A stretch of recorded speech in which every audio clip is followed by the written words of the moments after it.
Self-care, perhaps the most used phrase of 2019, which makes sense since everything's a nightmare. So why not get a massage? There's no shame in turning to scented candles, sushi delivery, and the occasional long cry in a hot bath to make yourself feel whole. But that's just one side of the self-care coin, which, if you didn't know, is actually a Bitcoin. Because just like Bitcoin, we can't see self-care and we don't technically understand it, but we all know it's worth a lot. Today on Marketing is Broken, we'll learn more about the other aspects of self-care for the most delicate of animals, the digital marketer. Joining me is Dr. John Blaska, president of Everspring Health. John will tell us how to balance our own wellness alongside our demanding jobs so that we can do our best work in 2020 without driving ourselves into the ground along the way.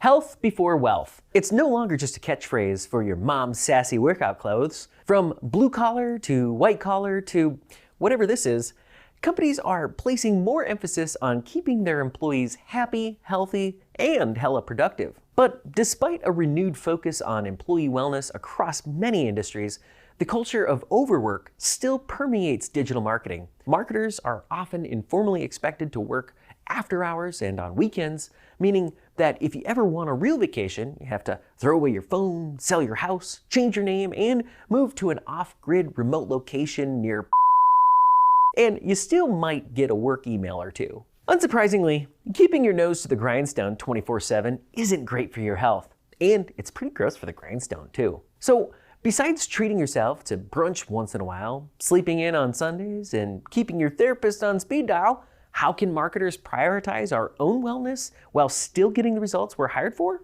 Let's ask the expert. Today, I'm with Dr. John Blaska, president of Everspring Health, an integrative wellness cooperative that focuses on proactively improving quality of life instead of waiting for burnouts, blow-ups, or breakdowns to happen first. Imagine that.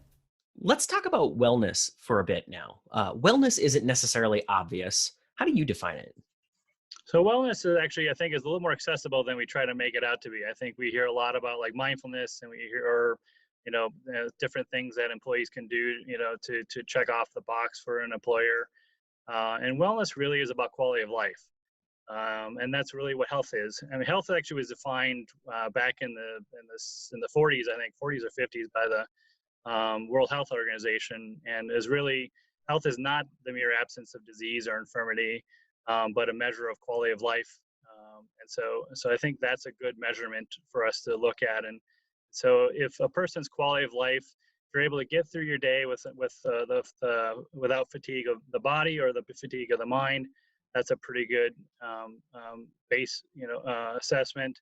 And then if we look at how is your high performance components of your life, meaning like when you have to go jump on a plane, get to a destination and have a meeting or a conference, and you have to speak in front of people, or even people who want to be able to take a vacation with a family and not be exhausted.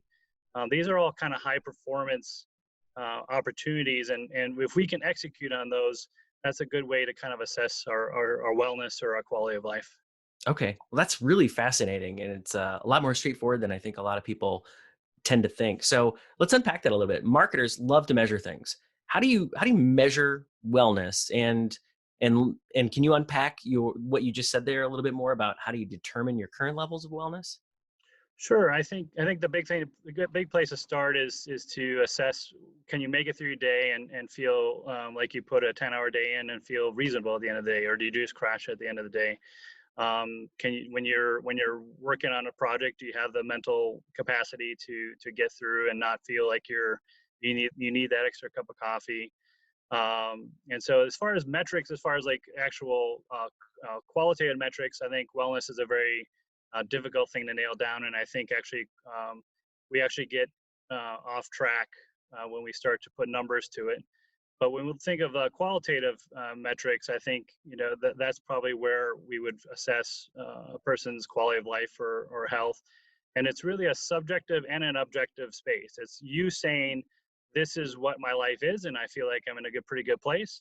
And then it's for when people come to see me, I'm going to try to help them understand that there's other options out there. It's kind of like if you went car shopping You say, I like this car in black or white, and I say, well, did you know it came in blue? And I just give you more information to be able to understand, help you understand what's available and how to go about making more opportunities in your life.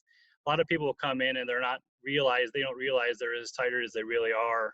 Mm. And just by pointing that out, then there's a place for us to start. And that's just a baseline, opportunity to have that discussion.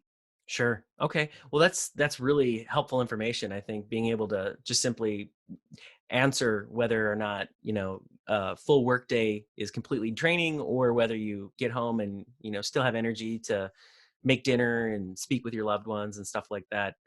That's a really interesting place to start. So, And that's what, go go ahead. ahead. Yeah. Oh, well, I was just saying, it's like, I mean, if you look at the blue zones, or look at anyone that's studying any, longevity in the world, most of these people don't go to the gym. Most of these people, don't follow the diet of the month or whatever it might be. They follow the basics. They move every day. They eat good food every day. They have great social networks. And that's the fundamentals of what people are really looking for.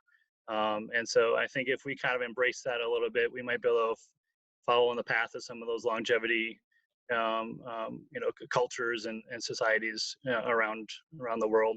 Sure. Now you said have good social networks. Marketers might mistake that to say like a big Twitter following or something like that. Correct. Can you unpack what are like one to three things that marketers can do to improve their own wellness in 2020? Well, I would say take care of your foundation, meaning like take care of those nagging issues, those chronic issues. So the things that kind of get us in the long run are inflammatory burden and pathogenic burden. And most of those things really kind of turn into a chronic issue that might be like a digestive issue, or if we're not sleeping very well, it could be, there's a lot of these nagging issues that people have. Get those taken care of and find someone that's not necessarily going to blow it out of the water and overdiagnose and overtreat. Go with the fundamentals first. So that would kind of lead to the next one. Take care of the fundamentals, and that's stress, diet, and sleep. Every disease will improve with stress diet if we address stress, diet, and sleep. It's a way of us having a feedback loop. It's a way for us to actually improve our own health. We can observe how things affect us. And so that it's not, an all be all, but it's a good baseline for everybody to take a look at, and then engage in that process too, which includes movement and exercise, and just engaging throughout the day. The last one I would say is framing.